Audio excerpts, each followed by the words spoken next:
নমস্কার, জি 24 ঘন্টায় আপনাদের সকলকে স্বাগত জানাই। বাংলা এট ৮ নিয়ে আপনাদের সঙ্গে রয়েছে আমি আহেলি। আর শুরুতেই দিনের বাছাই করা বেশ কিছু খবর দেখে নেব এক নজরে।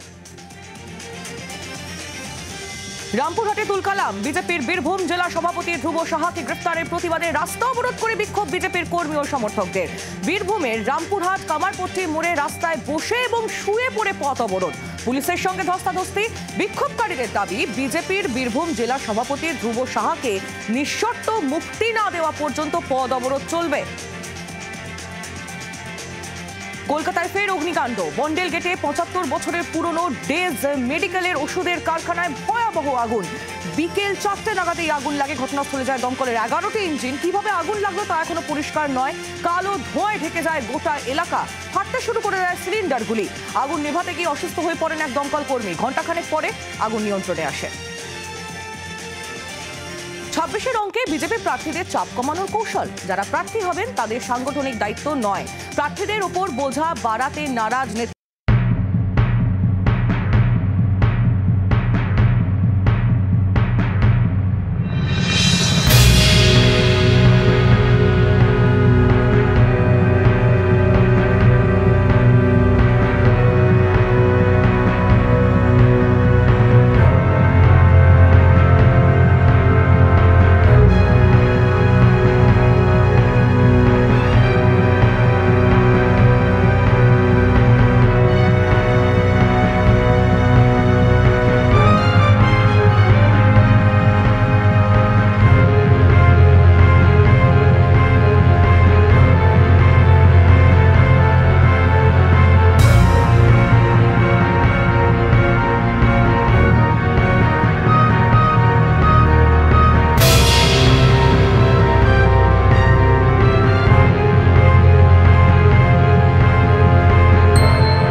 অসম সরকারের পর এনআরসির নোটিশ। আলিপুরদুয়ার কোচবিহারবাসীকে নোটিশ।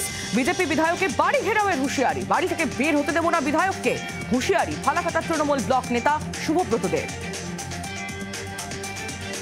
২৬-এর বিধানসভার আগে বঙ্গ রাজনীতিতে দলবদলের ভিড়। মাল ব্লকের তেশিমলায় সিপিএমে ভাঙন। তেশিমলায় সিপিএম ছেড়ে তৃণমূলে যোগ ১২টি পরিবারের। এক সভায় তাদের হাতে দলীয় পতাকা তুলে দেন মাল বিধানসভার বিধায়ক বুলুচিক বড়াই।